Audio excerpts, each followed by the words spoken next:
마태복음 2장 9절 15절인데 내 아들을 불러내었노라고요. 15절 말씀 같이 읽겠습니다. 마태복음 2장 15절 같이 읽읍시다. 헤롯이 죽을 때까지 거기 있었으니 이것은 주에 관하여 대언자를 통해 말씀하신 것을 성취하려 함이더라. 이르시되 이집트에서 내가 내 아들을 불러내었노라 하셨더라. 이랬는데 여러분 흠정에서 대언자로 되어 있는 부분은 그냥 읽으면 그냥 예언자로 바꿔 읽으시면 돼요. 예언자.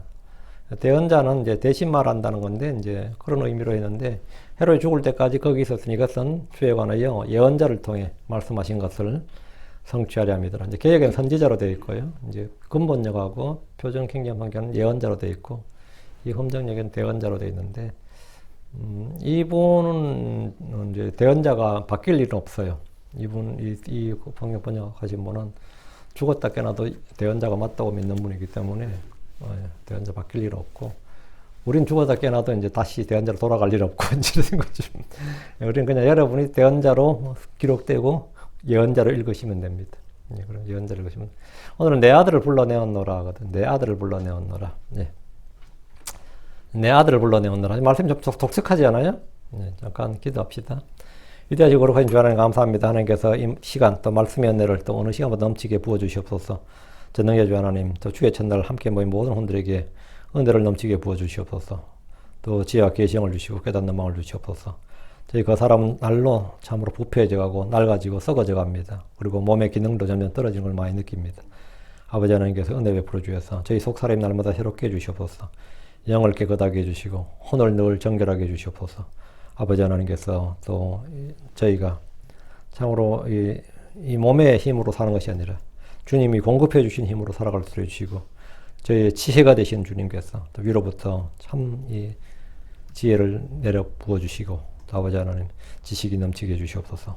전능하신 주 하나님께서 은혜를 부어주셔서 힘이 다하지 않도록 해주시고 또 몸에 육신이 연약한 혼들 하나님께서 불쌍히 해주시고 참 저희 몸이 참 혼의 감옥이 되지 않도록 또 혼의 짐이 되지 않도록 해주시길 간구합니다. 하나님 아버지 하나님께서 특별히 이 말씀 팀내기 모든 혼들을 기억하시고 긍휼을 베풀어 주시옵소서. 복을 내려 주십시오. 주의 성기도 합니다. 아멘. 오늘 함께 공부할 말씀은 이집트에서 내가 내 아들을 불러내었노라. 이거면 15절. 이집트에서 내가 내 아들을 불러내었노라. 내 아들이 누구예요? 이집트에서 내가 내 아들을 불러내었노라. 이 말씀은 구약의 출애굽기 사건, 출애굽 사건을 신약의 예수 그리스도에 대한 예언으로 적용하는 말씀입니다. 신약의 출애굽의 이집트, 그리고 신약의 예수 그리스도, 이건데 이 구절은 호세아 11장 1절에 예언된 말씀인데 신약 성경의 조명 없이는 절대로 호세아 11장을 읽을 때 아무리 읽어도 정확히 알 수가 없습니다. 그 현대 유대의 정통 유대의 랍비들, 정통 유대교 신학자들, 지금 현재도 호세아서를 그들이 읽지만 그 구절이 예수에 관한 구절이라는 건 절대로 알 수 없습니다. 성경은 하나님의 아들이라 불리는 대상이 여럿 있는데 천사, 하나님의 아들들이죠. 천사들이 하나님의 아들들이고 첫사람 아담 그는 하나님의 아들이었느니라. 그리고 민족적으로 이스라엘도 하나님의 아들이고 신약의 크리스천들 하나님의 아들들에 대한 권능을 주셨다 그랬죠. 그리고 예수로는 하나님의 독생자입니다. 성경에서 하나님의 아들이라 불린 존재가 다섯이 있는데 예수로는 하나님의 독생자고 이스라엘은 민족적으로 주님의 첫 태생이고 하나님의 아들이라는 사실은 오늘 크리스천들에게 그리 강조되거나 선포되지 않는 진리 중에 하나입니다. 하나님께서 모세를 통해 바로에게 이 말씀을 증언하도록 하셨습니다. 출애굽기 4장 22절 23절 앞으로 넘어가 보시죠. 출애굽기 4장 22절 23절 너는 바로에게 말하기를 주가 이같이 말하노라. 이스라엘은 내 아들 곧 나의 처음 난 자니라. 하나님께서 이스라엘은 뭐라고요? 이스라엘은 내 아들 곧 나의 처음 난 자니라. 이스라엘은 내 아들 곧 나의 처음 난 자니라. 내가 내게 말하노라. 내 아들을 가게 하였고 그가 나를 섬기게 하라. 그가 가는 것을 내가 거부하면 보라. 내가 내 아들 곧 너의 처음 난 자를 죽이리라. 이스라엘은 내 아들 나의 처음 난 자다 이거예요. 그래서 이스라엘을 내보내라고. 그렇지 않으면 내가 내 아들 파라오의 아들 곧 너의 처음 난 자를 죽이리라. 그 이스라엘 장자들을 다 죽이는 거죠. 하나님께서 이스라엘을 내 아들이라고 분명히 말씀하셨습니다. 이들은 민족적으로 하나님과 언약을 맺고 하나님을 아버지라고 부르고 그들은 하나님의 아들이 되었습니다. 그러니까 이스라엘은 하나님 우리 아버지란 말은 뭐죠? 내가 아들이란 말이죠. 그 아버지와 아들의 관계가 성립이 된 거죠. 언약으로 아버지와 아들이 성립된 거예요. 그러니까 이스라엘은 육체적으로 아브라함의 씨지만 할례 언약을 통해서 하나님의 아들들 곧 하나님의 백성이 되었습니다. 이사야 45장 11절에 이스라엘의 거룩하니고 그를 만드시니 곧 주가 말하노라. 내 아들들에 관하여 앞으로 일어날 일들을 내게 묻고 내 손으로 행할 일들에 관하여 너희는 내게 명령하라. 여기 보면 내 아들들에 관하여 이스라엘의 거룩하니 그리고 내 아들들에 관하여 이스라엘을 내 아들들이라고 했다는 거죠. 호세아 1장 10절 그러할지라도 이스라엘 자손의 수가 바다의 모래 같아서 헤아릴 수도 없고 셀 수도 없으리니 전에 그들에게 이르기를 너희는 내 백성이 아니라 한 그곳에서 곧 거기에서 그들에게 이르기를 너희는 살아계신 하나님의 아들들이라. 너희는 살아계신 하나님의 아들들이라. 이스라엘은 뭐다? 하나님의 아들들이라 했다. 그렇죠? 이스라엘은 하나님의 아들들이라는 사실은 성경이 분명히 제시하는 진리입니다. 이스라엘은 크리스천이 아닙니다. 그래도 그들은 하나님의 백성, 하나님의 아들들이라 불린 것은 분명한 사실입니다. 그래서 하나님께서, 예수님께서 니고데모에게 너희가 다시 태어나야 한다. 이 말은 뭐예요? 구약에서 하나님의 아들이라 불렸어요. 그런데 다시 태어나야 된다고. 다시 영으로, 진리의 말씀으로 다시 태어나야 된다고. 그래서 하나님의 아들이 되어야 된다. 그래서 그 하나님의 아들, 할례언약으로 하나님의 아들이 하나님의 아들 된 거죠. 우리는 크리스천들은 그렇게 적용하지 않죠. 육신의 출생, 영적 출생 이렇게 거듭난 걸 이야기하지. 그 이스라엘 사람들에게는 이건 뭐냐? 하나님 아들이었고 뭐 다시 태어나 우리 본래 하나님 아들인데. 그러니까 너희는 본래 하나님 아들 맞아요. 아브라함 아들 하나님 아들 맞는데 다시 태어나야 된다고. 그래서 하나님 아들이 돼야 되고 우리는 뭐 아예 태어난 거가 이스라엘 연방국가 밖에 있던 외인들이고 하나님의 언약의 백성이 아니었으니까 우리는 당연히 영적으로 다시 태어나야 되고. 이스라엘은 크리스천이 아니에요. 그럼에도 그들은 하나님의 백성, 하나님의 아들이라 불린 것은 분명한 사실입니다. 성경의 기록이에요. 이 세상에 수천의 민족이 있지만 하나님의 아들이라 불린 민족은 이스라엘 뿐입니다. 이사야 66장 8절에 누가 그러한 일을 들었느냐, 누가 이러한 일들을 보았느냐, 땅이 하루 만에 만들어져서 열매를 내겠느냐, 혹은 한 민족이 순식간에 태어나겠느냐. 시온은 진통하자마자 자기 자녀들을 낳았도다. 그러니까 시온의 자녀들, 시온은 태어나자마자 진통하자마자 자기 자녀를 낳았도다. 그래 시온이 그들이 뭐가 되는 거죠? 어머니가 되는 거지. 한 민족이 순식간에 태어났다 이 말씀 주목하시고 이스라엘은 민족적으로 하나님 아들로 태어났습니다. 그런데 여기서 매우 중요한 진리가 있습니다. 하나님 육체적 이스라엘이 다 이스라엘이 아니라고 하셨습니다. 아브라함의 씨라고 해서 모두가 하나님의 자녀는 아니라는 거예요. 로마서 2장 28절 29절에 이는 겉으로 유대인이 아니요 겉으로 육체 행하는 할례가 그 할례가 아니기 때문이라. 오직 속으로 유대인이요 할례는 글자 안에 있지 아니고 영 안에 있는 마음의 할례니라. 이런 사람에 대한 칭찬은 사람들에서 나지 아니하고 하나님에서 나느니라. 그래서 겉으로 유대인이 아니다. 할례도 겉으로 육체의 할례가 그 할례가 아니다. 이게 마음의 할례가 필요하다 이거죠. 모든 유대인들이 다 자동적으로 하나님의 아들들이 되는 것은 아니라는 겁니다. 할례를 받은 유대인으로 해서 모두 구원받은 하나님의 아들들이 되는 것이 아닙니다. 주께서 바리새인들에게 너희는 너희 아비 마귀에서 났다고 하셨습니다. 마음의 할례를 받은 내면적 유대인이 하늘에서 난 자들입니다. 로마서 9장 7절 8절에 또한 그들이 아브라함의 씨라고 해서 다 아이들 아니기 때문이라. 오직 이삭 안에서 내 씨가 부름을 받으리라.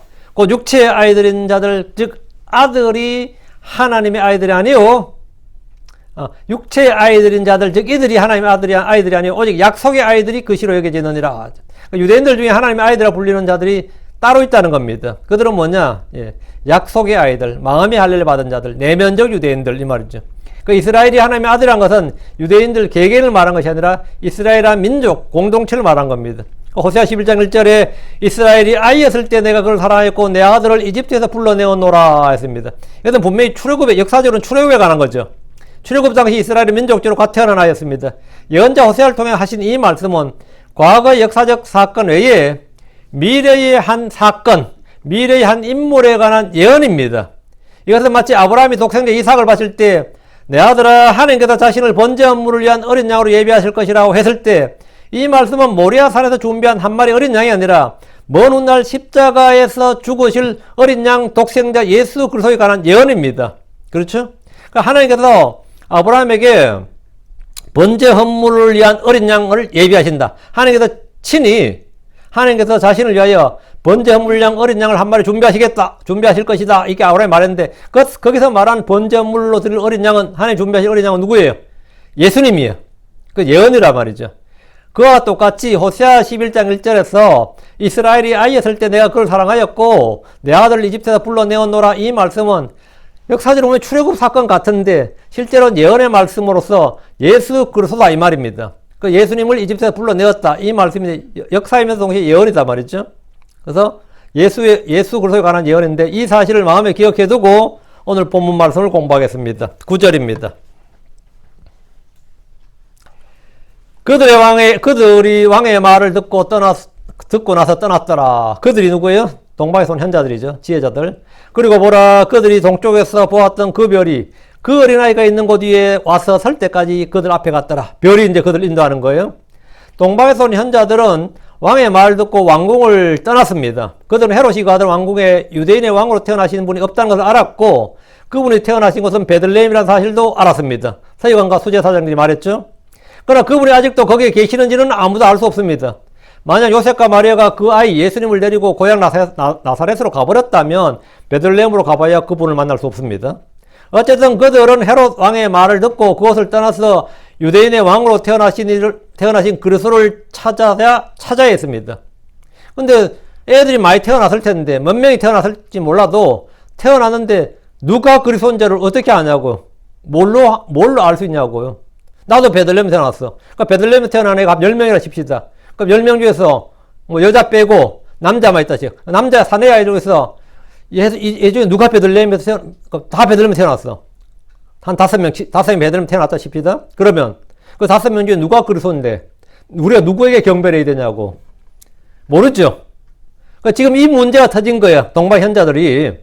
찾기는 찾아야 되는데 그 헤롯 왕의 말 듣고 떠나서 이제 어쨌든 베들레헴으로 가서 찾아야 되는데 그때 이제 별이 나타난 거예요. 그리고 보라, 그들이 동쪽에서 보았던 그 별이 무슨 별이죠? 그분의 별이에요.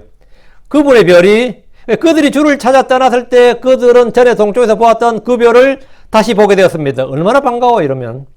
이 별은 그들이 살았던 동쪽에서 보았고 한동안 사라졌다가 지금 다시 예루살렘 하늘에서 보였던 겁니다. 지금 이 별이, 그분의 별이 현자들 인도한 것은 동쪽에서부터가 아니라 예루살렘에서부터 예수님이 계신 곳까지였습니다. 이 거리는 대략 10마일 정도입니다.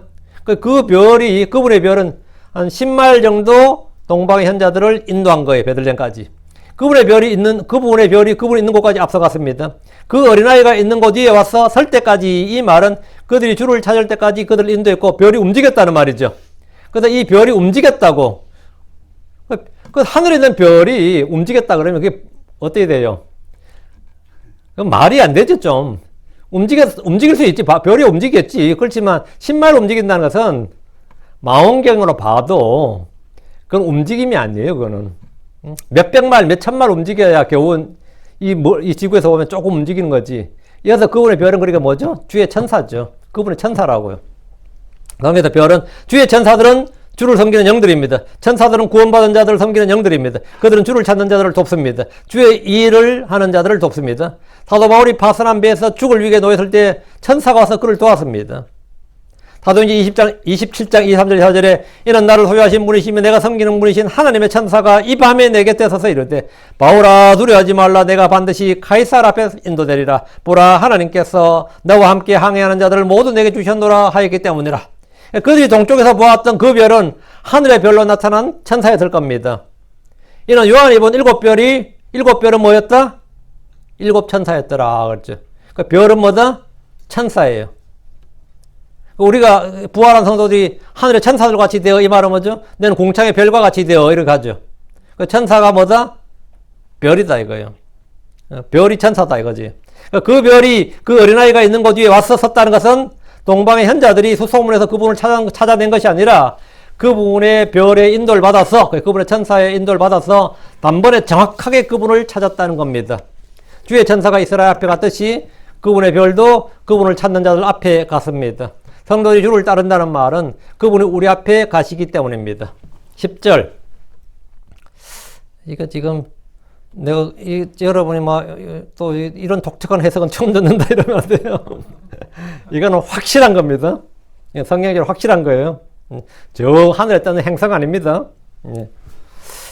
그분의 별은 그분의 천사입니다. 10절. 그들이 그 별을 보았을 때 그들은 심히 큰 기쁨으로 기뻐했더라. 동방의 현자들이 헤롯의 말을 듣고 나온 후에 베들레헴으로 와서 그 아이를 찾는다는 것은 참으로 어려운 일입니다. 집집마다 수소문하거나 요즘 아이가 태어난 집을 찾는다 해도 누가 그리스도인지 확인할 길이 없습니다. 이럴 때 참으로 막막합니다. 그런데 전에 동쪽에서 보았던 그 별을 다시 보게 된 겁니다. 그들이 그 별을 보았을 때 그들은 심히 큰 기쁨으로 기뻐했습니다. 주를 찾는 일, 주님을 경배하러 가는 길에 인도자가 생겼기 때문입니다. 동방의 현자들이 별을 다시 보았을 때 그들의 마음이 이만 큰 기쁨은 크리스천들에도 항상 넘쳐야 됩니다. 하나님 우리를 인도하시는 선한 목자십니다. 성령 우리를 진리 한가운데로 인도하시는 분입니다. 우리는 동방의 현자들처럼 주를 찾을 때 주의 성령, 주의 말씀을 보게 됩니다.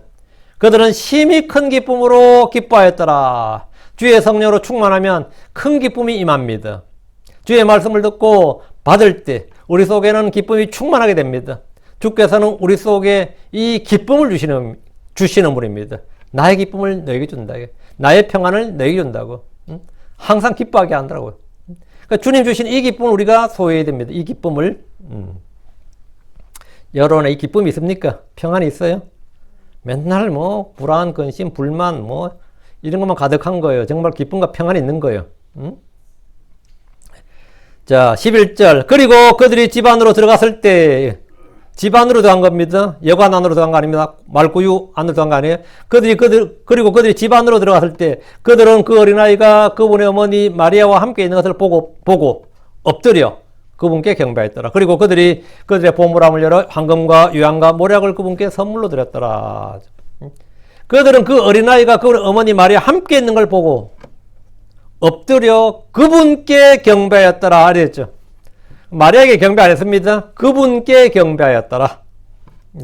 동방의 현자들은 말구육관으로 들어간 것이 아니라 그 별이 섰던 어떤 집으로 들어갔습니다. 집에는 갓난아이가 아니라 어린아이가 있었습니다. 갓난아이가, 베이비가 있는 게 아니라 영차일드, 어린아이가 있었습니다. 당연히 어린아이니까 그분의 어머니 마리아 함께 있었는데 13절, 14절, 20절, 21절에 계속해서 어린아이라고 말한 것을 통해서 이미 예수님이 탄생하신 지 상당한 시간이 흘렀음을 알 수 있습니다. 상당한 시간이 흘렀어요. 최소 몇 개월? 4개월. 최대 2년. 예수님의 나이가 지금 이때 동방박사를 만났을 때 나이가 최소 4개월이고 최대 2년이에요. 넉넉히 잡으면 이제 2년이 되는 거죠. 그래서 헤롯이 2살 아래 아이를 죽인 이유가 이겁니다. 예. 목동들이 만났던 예수님은 갓난아이, 갓 태어난 아이 예수님을 만났고, 동방의 현자들이 만난 예수님은 영차일드, 어린아이를 만난 겁니다. 어린아이를 만난 거예요. 예. 자, 됐고, 이걸 어제 제가 이 강의할 때 상세하게 했기 때문에, 어제 강의를 참고하시고, 그리고 모든 절에서 어린아이란 말이 항상 어머니 마리아란 말보다 먼저 나옵니다. 순서가. 그 어린아이가 그분의 어머니 마리아 함께, 이러죠. 그분의 어머니 마리아 함께 그 어린아이가 이게 아니고 순서가 항상 어린아이가 먼저 나와요. 어린아이 말이 항상 마리아보다 먼저 나와요.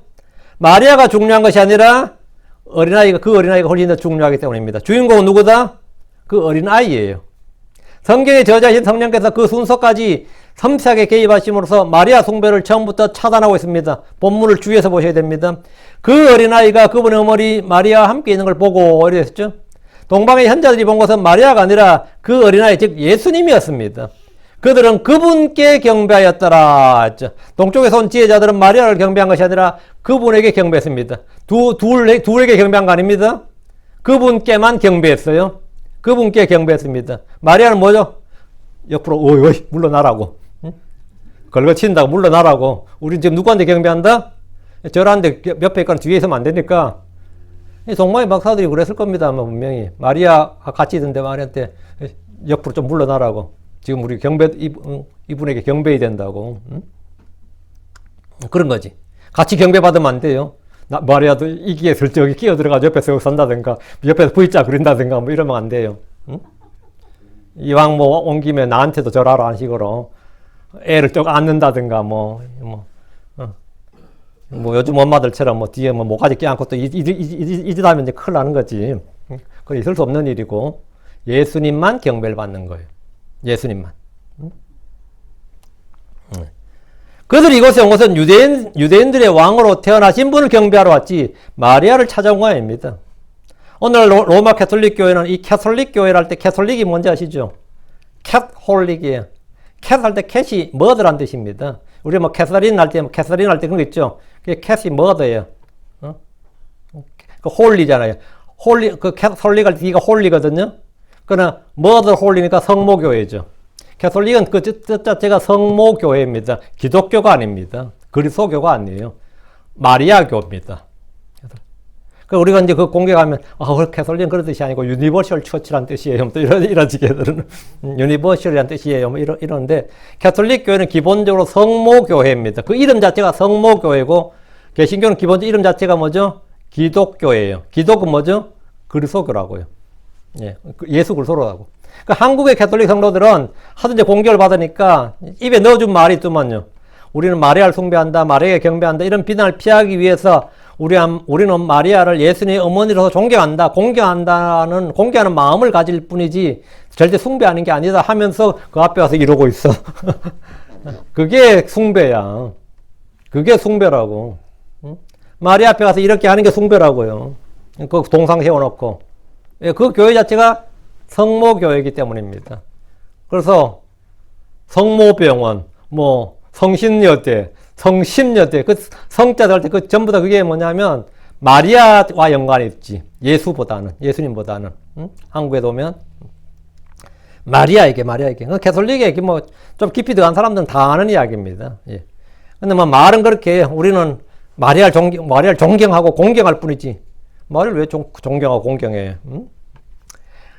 그럼 사제들을 비롯해서 역사적으로 캐톨릭 교회는 분명히 성모교회입니다. Holy Mother. 그게 캐톨릭이에요. 캐톨릭 철치입니다. 성모교회입니다. 성령께서는 독자들이 마리아가 아닌 예수 그리스도에게 집중하도록 지금 기록하고 있습니다. 그들은 그분께 경배했더라. 주 예수님은 경배받으시기에 합당하신 분입니다. 마리아는 경배받기에 부적합할 뿐 아니라 경배를 받아서는 안 됩니다. 만약 마리아가 경배를 받았다면 신성모독입니다. 마리아가 경배를 받았다면 그래서 내가 숟가락 하나 얹어야지 예수 나왔는데, 그죠? 이러면 그건 완전 신성모독이라고. 사도 베드로를 고넬료가 엎드려서 경배했어요. 고넬료 집으로 사도 베드로 오니까 이 천사의 계시를 받았잖아, 고넬료가. 시몬 베드로 부르라고, 시몬을 부르라고 해서 그가 너에게 복음을 전한다고 하니까 자기 꿈에서 천사가 자기에게 말해준 그 계시해준 그 당사자인 시몬 베드로 왔을 때 어때요? 고넬료 진짜 넙죽 엎드릴 만하지. 그 베드로가 뭐 했어요? 그를 일으키면서 일어서라, 나도 사람이라, 이렇게 하면서 경배하는 것을 금하고 받지 않았습니다. 만약에 동방의 현자들이 어머님도 앉으시죠, 같이 절 받으세요, 그랬다면 마리아가 뭐 해야 된다고? 그리하지 말라, 나도 사람이라, 이래야 된다고. 근데 넙죽 받았다 그러면 말도 안 되는 소리고요. 사도 바울과 바나바는 루스드라에서 발이 허약한 병자를 고침으로 그 동네 사람들, 그 도시 사람들에게 신들로 추앙을 받았습니다. 받을 만하죠? 진짜 이 신유의 은사라는 게 그런 거예요. 진짜 뭐 신이 사람으로 왔다 뭐 이렇게 추앙을 받았다고. 그 사도행전 14장 11절에 신들이 사람들의 모양으로 우리에게 내려왔다 하면서 바나바는 주피터라고 그러고 바울은 머큐리라고 했어요. 머큐리는 이제 주로 바나바는 점잖은 뜻을 가만히 있으니까 이제 주신 주피터가 되고 이제 이 바울이 말을 주로 하니까 이 머큐리가 된 거죠. 그리고 그 도시에 있던 주피터의 제사장이 소와 화환들을 가지고 사람들과 함께 희생물을 드리러 왔습니다. 이때 어때요? 부심이 일제했지. 야, 사람 하나 고쳤더니 진짜 사람 대접이 확 달라지는구나. 우리를 완전 존경하는구나 말이지. 사도들은 자기들 옷을 찢으면서 사람들 가운데로 달려들어서 소리 질러서 우리도 너희와 똑같은 성질 가진 사람들이라고 경배를 금하고 받지 않았습니다. 근데 이 위대한 사람 중에서 경배를 드리니까 넙죽 받은 사람이 하나 있으니 그게 누굴 것 같아요?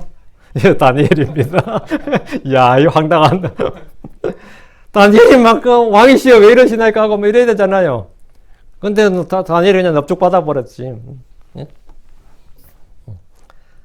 사람이 사람에게 경배를 받는 일은 성경이 금지한 일입니다. 사람이 우상을 숭배해서는 안 되는 것처럼 어떤 피조물들, 형상들에게 절하고 경배해서는 안 됩니다. 마리아의 형상 앞에 기도하고 절하는 것, 소위 말하는 성인들의 형상들을 세워두고 절하는 것 역시 성경이 금하는 겁니다.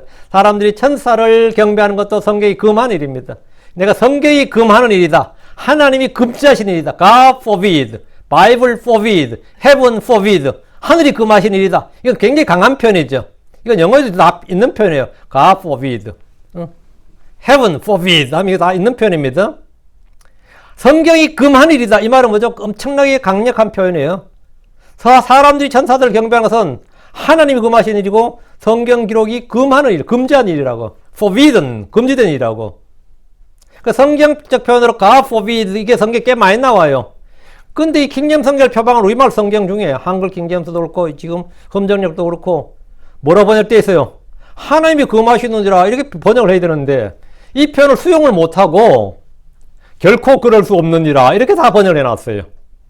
결코 그럴 수 없느니라가 아니고 God forbid, 하나님이 금하시느니라. 이게 훨씬 더 정확한 표현이고 강한 표현입니다. 결코 그럴 수 없느니라는 우리가 뭐죠? 그렇게 해서는 안 된다는 뜻이고 하나님이 금하시느니라 이건 뭐죠? 하나님 선악을 알게 한 나무의 열매를 먹지 말라 이건 누가 금해서요? God forbid죠. 하나님이 금하신 거죠. 그 열매를 먹는 God forbidden fruit이에요. 근데 결코 그럴 수 없느니라 이 말은 뭐죠? 우리가 결코 그럴 수 없느니라. 이건 전혀 다른 의미라고. 주체가 다르다고요. 결코 그럴 수 없느니라 이렇게 번역하면 안 돼. 근데 또 이걸 또 바삭바삭 우겨. 성경이, 킹제임스 성경이 God forbid로 되어 있다고.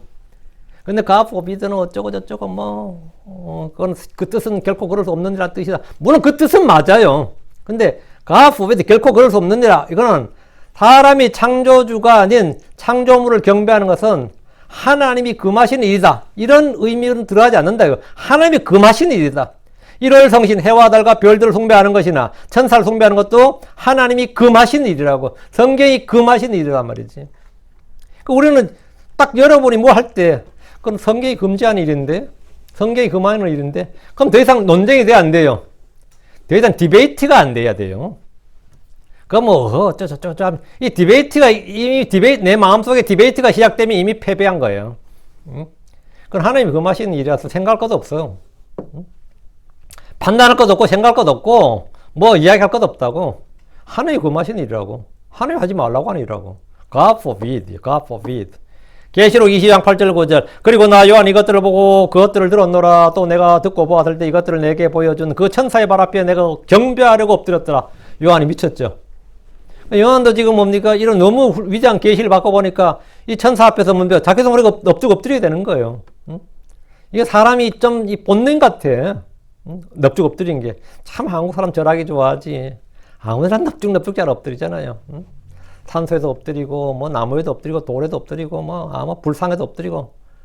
넙죽 잘 엎드려. 그때 그가 내게 말하기를 너는 주의하여 그리하지 말라. 이는 나는 내 동료 종요 예언자들이 내 형제들과 이 책의 말씀들을 지키는 자들 중에 속한 자이기 때문이라. 하나님을 경배하라. 너는 주의하여 그리하지 말라. 천사도 종이라고. 네 동료 종이라잖아요. 사람들하고 별 적 없다. 우위로 두지 않는다고. 우린 부활한 성도들, 하나님 아들들이 되면 천사들이 뭐예요? 우리 크리스천들은 천사들이 우리보다 위가 아니에요. 그러니까 우리가 경배할 게 아니라고. 경배해서는 안 되고. 천사는 경배하려는 요한에게 너는 주의하여 그리하지 말라고 했습니다. 그래서 성도들이 주 예수님이 아닌 마리아에게 경배한다는 것은 상상할 수 없는 가증스러운 일입니다. 한국에서 주사파들이나 이 좌파들 구분할, 색출할 때 하는 말 있죠. 김일성, 김정일이 개새끼 해봐. 그런 거 있잖아요. 근데 진짜 좌파들은 그 말 못 하더라고. 김정은이 개새끼 해봐. 그러니까 못 해. 왜? 위대한 수령이거든요. 걔들은 그건 거의 신상모독인가 봐. 뭐 그런 걸 시키냐고 그러고, 근데 해보라고. 근데 윤석열이 개새끼는 잘하거든요, 걔들이. 윤석열이 개새끼, 박근혜, 이거는 잘해요. 잘한 정도가 아니에요. 잘한 정도가 아니에요. 입에 달고 살지, 거의. 그보다 훨씬 더 심한 저주와 욕설을 거침없이 하는데, 그럼 김정은한테 한번 해보라 그러면 꼼짝도 못해, 걔들이. 꿀먹은 벙어리야, 보면, 대부분 다. 응? 그래. 어떤 사람은 자기가 먼저 미리 자기 좌파가 아니라는 걸 미리 밝히기 위해서 김정은이 개새끼 하고 나서 말을 시작하더라고. 근데 그 상대방이 그걸 따르고 니는 이제 영어에 찍혔다고. 니는 이제 앞으로 그쪽으로 못 간다고 그러더라고요. 형식적으로 말했든 그렇게 말했든 간에 니는 이제 그렇게 이제 말했기 때문에 김정은이 개새끼 했다는 말로 그렇게 끝난 거라더라고. 그러니까 그 사람도 사람에게 그런 어떤 신성을 부여하는 거야. 너는 주의하여 그리하지 말라. 우리 물론 사람이나 위정자들이나 누구 욕할 필요 없고 욕하고 저주해서는 안 되죠, 당연히. 당연히 뭐 요가 저주할 건 아닌데, 이 캐톨릭 신자들한테 마리아는 우리가 똑같은 사람이라고, 아무것도 아니라고 그렇게 한번 해보라 그러면 참 다들 주저할 겁니다. 우리는 뭐 너무 자연스럽지, 이거 당연한 소리, 오브 코urse지 뭐. 마리아는 우리와 똑같은 사람이고, 그러면 뭐 똑같기는 뭐야, 똑같은 정도가 아니라 진짜 이 모든 예언자들 우리가 성경이 똑같은 사람인데 어때요? 다면이지. 우리는 사람을 좀 더 높이지 않습니다. 뭐 엘리야든 모세든 누구든 위대한 사람인 건 맞는데 우리가 성경이 똑같은 사람이야. 똑같은 죄인이야. 응? 몰라? 나는 그 사람보다 약간 더 악한가? 아니면 나는 그 사람보다 약간 더 나을까? 덜 악할까? 사실은 뭐 도진개진이라고. 솔직히 그 사람이 그 사람이나 뭐 니나 진배 없다고. 마리아와 나는 어떨 것 같아요? 똑같다고. 그럼 그들 입장, 캐톨릭 신자들 입장에서 할 때는 완전히 거의 신성모독 수준일 겁니다. 우리는 전혀 아니거든. 다 11절.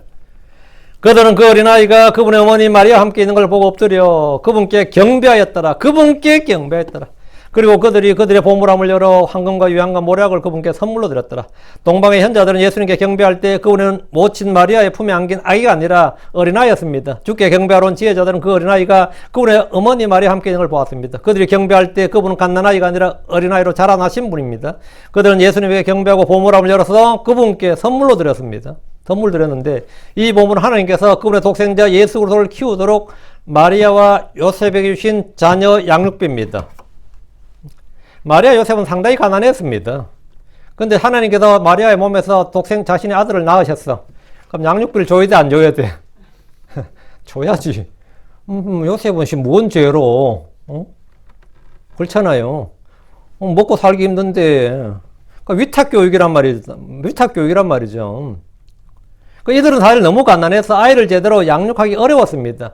유대 땅에서는 예수님을 죽이려는 헤롯 왕이 있었습니다. 그런 상황에서 남의 나라 이집트로 도망가서 갓난아이를 키우며 산다는 것은 이거 뭐 거의 뭐 힘든 정도가 아니라 아주 어려운 일이었습니다. 그러나 동방의 지혜자들이 선물로 준 황금과 유향과 모략으로 인해서 헤롯이 죽을 때까지 그들은 이집트에서 예수님을 양육하며 살 수 있었습니다. 누구든지 주께서 맡기시는 일을 할 때 생활에 필요한 모든 것은 주께서 넉넉하게 공급하십니다. 이거는 원칙이 그래요. 응? 너에게 부족한 것이 있었더냐? 없었나이다. 이래 되는 거라고. 응? 너에게 너희가 뭐 부족한 게 있었으면 넉넉한 적이 없었습니다. 이게 아니고 없었나이다. 응? 왜? 주님께서 공급자라고. 하나님은 누군가를 통해서 어떤 방법을 통해서든지 필요를 공급해 주시고 내게 부족함이 없었노라는 선한 고백을 하도록 하십니다. 하나님의 은혜는 언제나 족합니다. 지혜자들이 주께 드린 세 가지 보물은 특별한 영적 의미가 있습니다. 첫째, 황금입니다. 세 가지죠. 황금과 유향과 모략이죠. 황금은 하나님의 신성을 상징합니다. 그리고 왕의 권위를 상징하는 물건이 황금이에요. 머리에 관을 쓸 때 뭐 쓰죠? 무슨 관을 써요? 뭐 100%죠. 어느 나라나 다 황금이에요. 금은 왕의 권위와 힘을 상징하는 최고의 가치입니다. 왕이 머리에 쓰는 관이 금관입니다. 황금은 세계 만국의 공통화폐입니다. 언제 어디서나 황금은 최고의 가치로서 유통됩니다. 황금은 왕에게 바쳐지는 선물로서 손색이 없습니다. 이는 물질적으로 영적으로 최고의 가치를 상징하기 때문입니다. 그들이 드린 금은 예수님의 왕권을 상징하는 선물입니다. 금이나 은이나 보석은 우리가 그리스도 위에 세워야 할 것들이고 하늘에 쌓아둬야 할 보물들입니다. 둘째, 유향입니다. 유향은 제사장직과 연관이 있습니다. 그리고 금은 뭐다? 유대인의 왕으로 태어나신 분이니까 왕과 연관이 있고, 유향은 제사장직과 연관이 있습니다. 특히 백성을 위해 기도하는 제사장 임무를 상징한 것이 바로 유향입니다. 예수 그리스도는 우리를 위해서 쉼없이 기도하신 우리의 대제사장이십니다. 우리가 드리는 기도는 뭐다? 주 앞에 드려지는 향이다. 계시록 5장 8절에 향이다. 이 향은 성도들의 기도라 나오죠. 기도가 향이다. 제사장직과 연관했다. 셋째, 모략입니다. 모략은 본래 관에 넣는 방부제 역할을 하는 겁니다. 이는 그리스도의 죽으심과 연관되어 있습니다. 아가서 5장 5절에 내가 일어나 나의 사랑하는 이에게 문을 열어주니 모략이 내 손에서 달콤한 냄새를 내는 모략이 내 손가락에서 자물쇠의 손잡이로 떨어지는도다. 모략은 예수님이 지상에서 처음 받은 선물인 동시에 십자가에서 죽으실 때 받는 마지막 선물이기도 합니다. 12절입니다. 그리고 꿈에 하나님으로부터 그들이 헤롯 세계에 되돌아가서는 안 된다는 경고를 받으므로 그들이 다른 길로 그들의 나라로 갔더라. 꿈은 구약에서 하나님이 자주 사용하시는 계시의 수단이었습니다. 주께서는 그분의 뜻을 계시해 주실 때 꿈이나 현시, 우리말로 환상으로 번역된다 했죠. 현시, 비전, 꿈이나 현실을 통해서 또는 그분의 천사를 직접 보내서 또는 주의 영이 임해 말씀을 주심으로 표적이나 이적들을 통해서 주의 영을 받은 사람들의 입을 통해서 그분의 뜻을 계시해 주십니다. 사무엘처럼 주께서 직접 오셔서 말씀하실 수도 있습니다. 구약시대에 주님께서 개인적으로 뭔가를 계시하실 때 사용된 한 가지 방법이 꿈입니다. 덕분에 오늘날 크리스천들도 꿈을 통해서 주의 계시, 주의 뜻을 계시받고 뭔가 체험하고 싶어하는 경향이 있습니다. 특히 한국의 크리스천들은 주님 내 꿈에 좀 나타나 주세요. 꿈에 나타나서 말씀해 주세요. 뭐 이런 게 좀 강해요. 그러면 주의 천잘 설교를 잘 들어라. 이렇게 하면 엄청 실망할 겁니다. 설교를 다시 들어봐라. 그러면 어떻게 해요? 그거 말고 다르게 말씀해 주세요. 이런 식이지. 하나님 제발 말씀 좀 해주세요.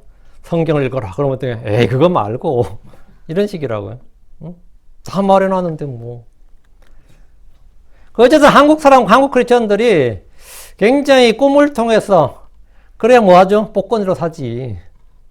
꿈을 통해서 뭔가를 이게 계시 하는 체험하고 싶은 경향이 있는데 요셉처럼 꿈을 꾸었다는 간증하는 분들이 굉장히 많습니다. 근데 유명한 부흥 강사들이나 유명한 목사님들 중에서 많아요. 자기를 좀 뭐 대단한 사람, 자기가 nothing인데 something처럼 성도들 앞에는 그래서 something은 돼야 될 거 아니에요. something처럼 보이기 위해서 뭐 하는 거죠? 제 꿈을 꿨는데 말이죠. 하나님께서 막 이렇게 하셨다느니 막 이렇게 하면 성도들한테 나도 저런 꿈 한번 꿔봤으면 싶고, 나 들으면서 사모님 임신했어요. 태몽 같은데 그거는 그 계시가 아니라 태몽 같구만. 그건 아니면 바람 피웠나 보지. 왜 거기 그런 꿈을 왜 꿨겠어 그러면. 그런 생생한 꿈 보통 태몽이에요. 그래가지고 제 꿈이야를 그렇게 해야 되는 거예요. 오순절 은사주의 교회에서 하는 대부분의 설교가 꿈 타령입니다. 여러분들 많이 들어보셔야 될 겁니다. 꿈꾸는 자 요셉처럼 되자. 꿈꾸는 자가 오는도다 해가지고 요셉을 조롱하는 말이거든요, 형제들이. 근데 설교 제목이 꿈꾸는 자가 오는도다 해서 꿈꾸는 자가 오는도다 하면서 꿈을 꿔야 된다는 거야. 하여튼 꿈을 꿔야 된다. 꿈이 있어야 된다. 꿈이 현실이 되게 하자. 꿈이 없는 자는 망한다. 나에게는 꿈이 있습니다. 뭐 등등 온통 꿈 이야기를 합니다.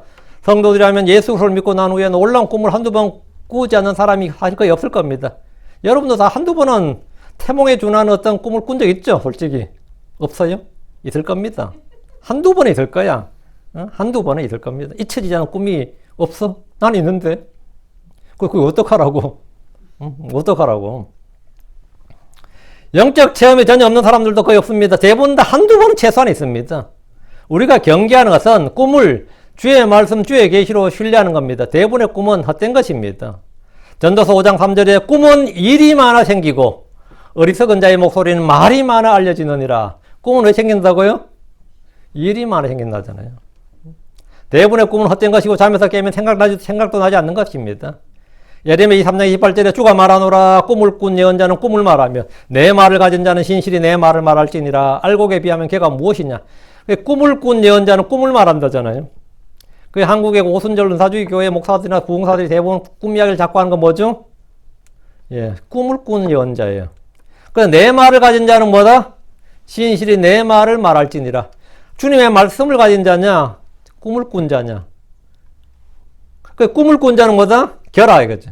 주의 말씀을 가진 자는 뭐다? 알곡이다 이거예요. 여러분 자꾸 꿈 이야기하는 사람들은 전혀 신뢰할 필요가 없습니다. 저는 꿈을 말하지 않습니다. 자주 가끔 꿈을 꿨다. 무슨 꿈을 꿨다? 이상한 꿈을 꿨다. 그러지. 이상한 꿈을 꿨다. 응? 전혀 신뢰할 게 아니다 말이죠. 왜 꿈을 신뢰하지 않느냐? 주의 말씀을 가졌기 때문입니다. 계시된 객관적 계시가 주의 말씀이에요. 여러분 만약 꿈을 꿀 수 있어요. 응? 꿈을 꿔가지고 화들짝 놀라서 뭐 집을 나왔는데 뭐 집이 폭삭 무너졌다 불이 났다든지 하면 와 꿈을 꿨다는데 그건 주관적 계시입니다. 그 주관적 계시는 자기의 그 주관적인 거예요. 그건 객관적인 게 아니고 그건 주관적 계시예요. 성경 말씀 뭐다? 이건 객관적 계시입니다. 예. 요셉이나 동방에서 온 지혜자들은 꿈을 통해 주의 계시를 받았는데 이것은 그들에게 주신 사적인 계시였습니다. 그들이 지금 해야 될 일을 주께서 알려주시기 위해서 꿈에서 말씀해 주신 겁니다. 우리는 여기서 지혜자들을 통해 배울 수 있는 몇 가지 중요한 교훈이 있습니다. 첫째, 그들은 하나님 주신 빛을 따라 걸었습니다. 그분의 별은 그들에게 빛을 주는 별이었습니다. 우리에게는 주 예수로는 참빛, 세상의 빛, 생명의 빛, 사람들의 빛이 있습니다. 예수로는 하나님의 영광의 광채십니다. 그분은 우리 속에서 빛을 비추어 어둠을 걷어내십니다. 반대로 마귀는 우리 마음에 베일을 쳐서 이 빛이 비치지 못하도록 하고 마음을 어둡게 하며 눈멀게 하고 앞을 보지 못하게 합니다. 우리는 주의 빛, 말씀의 빛을 따라 걸어야 됩니다. 이 빛을 봤을 때 우리가 뭐다? 예, 그 빛을 따라 걷는 것. 그때 이제 큰 기쁨이 있는 겁니다. 둘째, 그들은 하나님의 말씀을 듣고 자신들의 걸음을 확정했습니다. 동쪽에서 온 지혜자들은 헤롯 왕 앞에서 수제사장들과 서기관들이 하는 주의 말씀을 들었습니다. 그들은 그리스도가 베들레헴에서 태어나신다는 걸 듣고 알았습니다. 진리는 언제나 기록된 주의 말씀이 선포되고 듣고 믿음으로 알게 됩니다. 그들이 그분의 별을 보았을 때 유대인들의 왕이 태어나셨다는 것을 알았는데 이 역시 성경을 통해 안 겁니다. 그들은 유대 땅으로 왔고 주를 찾았고 만났으며 그들의 소원대로 그분을 경배했습니다. 동방의 현자들은 예수를 찾는 데는 기록된 말씀과 성경을 아는 사람들의 도움을 필요로 했습니다. 하나님 어쨌든 그들의 도움을 받도록 했어요. 이들은 하나님의 직접적인 계시보다 기록된 말씀에 더 의존했습니다. 이는 하나님께서 자신의 뜻을 전해주는 방법이기도 합니다. 고넬료에게 주님은 직접 계시를 줄 수 있었지만 하나님께서 주의 전사가 직접 복음을 전해줄 수 있어요. 이디오피아 내시에게도 주님께서 직접 복음을 전해줄 수 있습니다. 그럼 하나님께서 어떻게 했어요? 베드로를 통해서 복음을 듣고 빌립을 통해서 복음을 듣고 하는 어제 사람을 보내시는 거예요. 그래서 하나님께서 직접 계시가 아니라 이 복음을 전해줄 사람을 주시는 거죠. 바울은 하늘에서 환상을 봤죠. 직접 빛을 받았으면 직접 우리가 봐도 야 나도 바울처럼 계시를 받으면 얼마나 좋을까 싶잖아요. 근데 바울에게 복음을 전해줄 사람 누굽니까? 아나니아지. 바울에게 죄사함과 구원의 복음 그리고 침례를 준 사람 누구예요? 아나니아예요. 아나니아의 도움을 받도록 했습니다. 이디오피아 내시는 성경을 읽었지만 주님은 빌립을 통해 복음을 가르쳐주시고 깨닫게 하셨습니다. 우리는 하나님이 세우신 종들을 통해서 부지런히 성경을 배워야 됩니다. 그러나 성경을 아는 것만큼이나 중요한 것은 마음입니다. 예수님이 탄생한 곳을 정확히 안 사람은 동방의 현자들, 서기관들과 제사장들 그리고 헤롯이었습니다. 그러나 그분을 경배하러 온 사람은 현자들 뿐이었습니다. 수제사장들과 서기관들은 말만 하고 다 자기 집으로 갔어요. 아무도 예수님을 찾아서 함께 뭐 동행을 했거나 자기들 알아보거나 하지 않았습니다. 마음이 빛든 사람이 아는 성경 지식은 아무런 쓸모가 없습니다. 셋째, 그들은 주의 말씀을 듣고 나서 의심이나 또 다른 질문 없이 순종했습니다. 그런 그들에게 하나님은 다시 빛을 주었습니다. 12절 보면 그들은 주님을 만나 경배를 드린 후에 다른 길로 돌아갔습니다. 다른 길로 갔다. Another way, 다른 길로 갔다 했어요. 그리스도를 만난 사람은 자신이 걸어왔던 길이 아닌 다른 길로 돌아갑니다. 인생의 걸음을 인도하시는 분이 생겼기 때문입니다. 사람들은 예수를 만나기 전에 걸어왔다는 길과 예수를 만난 후에 가는 길이 다릅니다. 예수를 만나기 전에 왔던 길은 무슨 길이죠? 사마의 길, 죄의 길입니다. 예수를 만난 후에 가는 길은 생명의 길, 의의 길입니다. 하늘로 가는 길이에요. 예. 당연히 길이 다릅니다. 인생의 걸음을 인도하는 분이 생겼기 때문에요. 하나님 우리가 걸어야 할 길을 제시해 주시고 인도해 주시고 걸음을 정해 주시는 분입니다. 주님께서 다른 길로 가라 이렇게. 13절. 그리고 그들이 떠나갔을 때 보라 주의 전사가 꿈에 요셉에게 나타나 말하기를 일어나라 어린아이와 그의 어머니를 데리고 이집트로 도망하라. 또 내가 내게 말을 전해줄 때까지 너는 거기 있으라. 이는 헤롯이 그를 멸하기 위해 그 어린아이를 찾으려 하기 때문이라. 그리고 그들이 떠나갔을 때 이 말은 동방에서 온 현자들이 그들의 나라로 떠나갔다는 겁니다. 헤롯은 그들이 다시 자기에게 와서 그리스도가 어디에 계신지 누구인지 알려달라고 했지만 주께서는 그들이 다른 길로 가도록 지시하셨습니다. 주의 전사는 꿈에 요셉에게 나타나 말씀하셨습니다. 일어나라 어린아이와 그의 어머니를 데리고 이집트로 도망하라. 여기에 여러분 언더라인 쫙 하시고 주께서는 강하신 하나님입니다. 그렇죠? 주께서는 전능자하고 강하신 하나님이에요. 그분은 강력한 방패시고 요새시고 산성이시고 피난처로서 헤롯의 계략을 무효로 만드시는 것은 사실 아무 일도 아닙니다. 주님이 지키시면 뭐 뭐 헤롯이 뭐 군대를 보낸 데는 뭐 문제가 없죠. 근데 주님은 뭐 하는 거죠? 내가 지켜주마. 요셉한테 이렇게 말해야 정상 아닌가? 응? 내가 지켜주마. 걱정하지 마라. 이래야 정상 아니에요? 나는 너희 방편이라 두려워하지 말라. 이래 되잖아요. 근데 지금 요셉한테 뭐라는 거예요? 일어나라. 어린아이와 그의 어머니를 데리고 이집트로 도망하라. 내가 계시를 잘못 받았나 싶지 않을까? 응? 도망하라잖아 지금. 이게 뭐야 이게? 응? 주님은 헤롯을 죽이시거나 그가 하고자 하는 일을 막지 않으셨습니다. 주께서 헤롯을 대적해서 싸우시지 않으시고 일어나라 이집트로 도망하라고 하셨습니다. 도망하라. 응? 가끔은 도망하는 게 뭐다? 하나님 뜻이고 명령이에요. 대환란 때 유대에 있는 자들은 어때서 산으로 도망하라. 나는 싸우리라. 끝까지 싸우리라. 그런 불신과 불순종의 반역입니다. 도망하라 그러면 도망을 해야 됩니다. 요셉은 어린아이와 그의 아내 마리아를 데리고 이집트로 도망해야 했습니다. 이는 그가 겁이 많아서 또는 믿음이 없어서가 아니라 주의 말씀이요 명령으로 일한 것입니다. 주께서 왜 요셉에게 어린아이인 예수님을 데리고 이집트로 가라고 한 겁니까? 동쪽이나 북쪽이 아니라 남쪽에 이집트라고 가라고 하신 것은 옛적에 이스라엘이 그곳에 있었기 때문입니다. 이스라엘은 하나님의 아들 첫 태생이었습니다. 예수는 하나님의 독생자고 첫 태생입니다. 그분은 하나님의 처음 나신 분입니다. 그분은 첫 열매이십니다. 주의 천사 요셉에게 또 내가 내게 말을 전해줄 때까지는 너는 거기 있으라. 아브라함의 후손들은 4대 400년 동안 이집트에 머물다 때가 되어 그곳에서 나왔습니다. 예수 그리스도 역시 주께서 말씀하실 때까지 이집트에 거해야 됩니다. 이집트로 가는 것도 주의 뜻이고 이집트에서 나오는 것도 주의 명령대로 이루어집니다. 주의 천사 요셉에게 이집트로 도망하는 이유를 말해줬는데 이는 헤롯이 그를 멸하기 위해 그 어린아이를 찾으려 하기 때문이라. 그를 멸하기 위해 그 어린아이를 찾으려 하기 때문이라.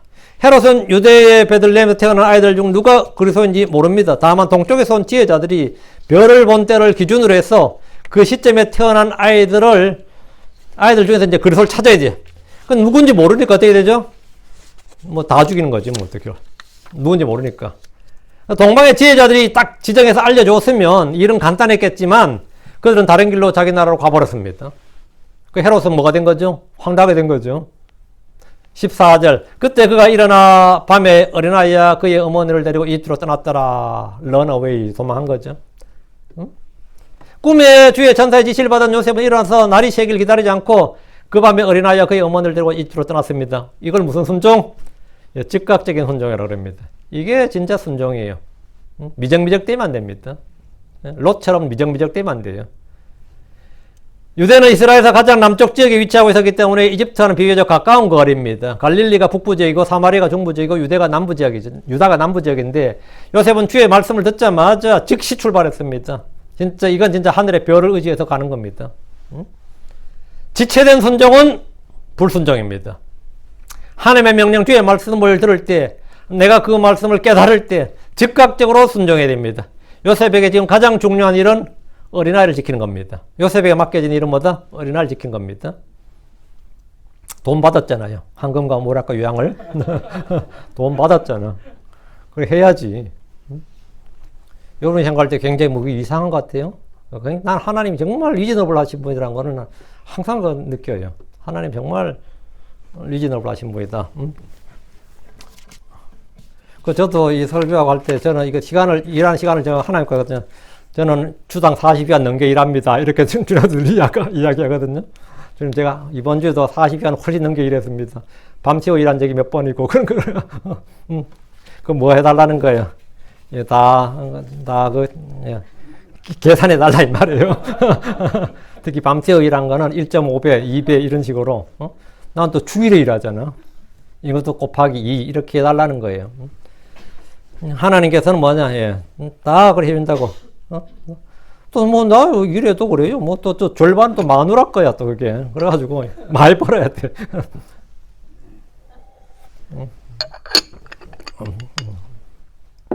이 땅에 고생했는데 하늘에 가서 그래도 벌어놓은 게 있는 걸 봐야지. 그렇지. 그 가서도 보니까 지금 완전 개털이더라. 뭐 어떨 것 같아요. 아 진짜 황당할 것 같아, 그죠? 뭐 좀 있는 줄 알고 하늘 올라갔더니 뭐 와보니 뭐 개털이더라. 뭐 다 타버리고 하나도 없더라. 진짜 야 황당할 것 같아, 그죠? 그렇게 되지 않도록 부전에 그래서 심판서에서 내가 받을 상급을 쌓아야 돼요. 하늘의 복물을 쌓아야 됩니다. 15절 그리고 헤롯이 죽을 때까지 거기 있었더라. 이것은 예언자를 통해 주께서 말씀하신 것을 성취하려 함이더라. 말하기를 이집트에서 내가 내 아들을 불러내었노라.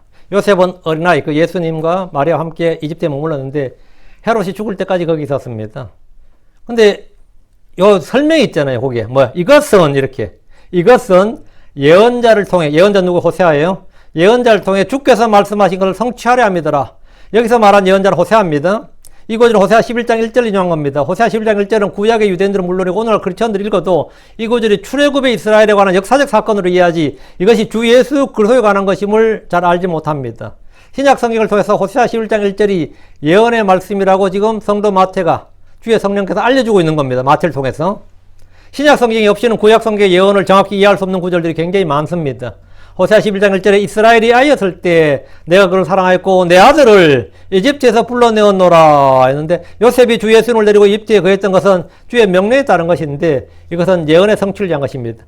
자, 이스라엘을 가나안 땅에 있던 이스라엘을 몽땅 이집트로 불러들인 게 누구죠? 요셉이죠. 그때 이름이 요셉이에요. 야곱의 아들 이름에서 가는 게 요셉이었다고. 지금 예수님을 데리고 이집트로 가는 사람이 누구죠? 어쨌든 이름은 요셉이에요. 무슨 말인지 알겠죠? 요셉이에요. 요셉이 이스라엘의 자기 아버지가 죽을 때까지 그 형제들을 자기 죽을 때까지 다 돌봤죠. 지금 어떤 요셉이 그 이스라엘 모든 식소를 돌보는 그 대장이었어요, 실은. 맞죠? 그건 뭐 틀림없는 거죠. 지금 어쨌든 마리아와 예수님과 마리아를 돌보는 그건 누구죠? 어떤 요셉이에요, 지금. 요셉이에요. 그래서 내가 그를 사랑하였고 내가 내 아들 이집트에서 불러내었노라 했는데, 예언의 성취를 위한 것이다, 이게. 그러니까 예언은 사람이 인위적으로 성취하는 것이 아니라 주께서 직접 친히 성취하시는 겁니다. 말하기를 이집트에서 내가 내 아들을 불러내었노라. 하나님께서 이집트에서 이스라엘을 불러내었듯이 주 예수 그리스도를 불러내셨습니다. 크리스천들이 이 땅에 태어나서 이 세상에 살고 있는데 이집트가 세상의 모형입니다. 그 예수님을 이스라엘을 이집트에서 불러내고 내 아들 예수님을 이집트에서 불러내듯이 크리스천은 하나님의 아들들이죠. 이 세상에서 불러낸다고. 어디로? 하늘로. 그게 휴거예요. 내 아들을 뭐라고? 이집트에서 내 아들을 불러내었다. 내 아들을 이집트에서 불러내었더라. 하나님께서 우리를 세상에서 불러냈어요. 불러냄을 받은 자들이 뭐죠? 크리스천, 교회예요. 그리고 문자적으로, 물리적으로 불러냄을 받는 게 뭐죠? 그게 휴거예요. 휴거라고. 그러니까 하나님께서 이집트에서 이스라엘을 불러내듯이 주 예수를 불러내셨고, 오늘날 교회를 세상에서 불러내시고, 저 하늘로 불러올리신다는 거죠. 그러니까 크리스천들이 이 땅에 태어나서 이 세상에 살고 있는데, 그래서 마치 이집트에 머물고 있는 하나님의 아들들의 모습입니다. 이집트는 세상의 모형입니다. 하나님 어느 날 우리를 부르실 때, 어느 날 우리를 이 땅에서 불러내실 겁니다. 그것이 휴거와 부활입니다. 복된 소망이죠. 그때까지 뭐야? 이집트에 머물러 있으라고요. 머물러 있으라고. 그리고 불러낸다고. 그러니까 불러내면 그게 나팔 소리죠. 그때 우리는 눈 깜짝할 사이에 호련히 저 하늘로 들림을 받게 될 겁니다. 얼마나 그날 진짜 간절히 오늘 밤에 그 나팔 소리가 나면 얼마나 좋을까, 그죠? 아니면 밥 먹다가 나면 또 얼마나 좋을까, 그죠? 우리 주님 어서 오시옵소서. 같이 기도합시다. 위대하시고 거룩한 주 하나님 감사합니다. 하나님께서 은혜 주셔서 오늘 주의 말씀을 선포했습니다. 선포된 모든 말씀들 성도들이 마음으로 잘 받아서 간직하게 하시고 또 아버지 하나님 흘러나가지 않도록 또 말씀을 빼앗기지 않도록 해주시옵소서. 모든 말씀 믿음과 잘 결합하게 해주시옵소서. 우리 주 예수 그리스도로 말미암아 저희가 구원을 받았고 또 영원한 생명을 얻었고 하나님의 아들들이 되는 권능을 얻었습니다. 또 아버지 하나님께서 성령을 보내셔서 우리를 진리의 길로 의의 길로 또 아버지 영원한 생명의 길로 인도하시고 저 하늘로 가는 길로 아버지 저희를 두셨사오니 전능자 주 하나님 저희가 이 땅에 머물러 있는 동안에 아버지 육체의 정욕을 대로 살지 않냐고 하나님 뜻대로 살게 해주시고 고난을 받을지라도 아버지 하나님 그것을 기쁨으로 받게 해주시옵소서. 주님 주의 성령을 통해서 또 말씀을 깨닫는 기쁨을 통해서 저희에게 마음에 큰 기쁨이 늘 넘치게 해주시고 평안이 넘치게 해주시옵소서. 어느 날 주님께서 저희를 이리로 올라오라 부르시는 그날에 저희가 참으로 하늘로 들림받고 영원히 주와 함께 거할 수 있게 해주시옵소서. 전능자 주 하나님 이 복된 소망, 이 생명의 소망, 영원한 이 소망으로 차고 넘치게 해주십시오. 이 교회 특히 이 말씀을 듣는 모든 분들에게 동일한 믿음, 동일한 영, 동일한 소망을 주시옵소서. 감사드립니다. 주의 성기도합니다. 아멘.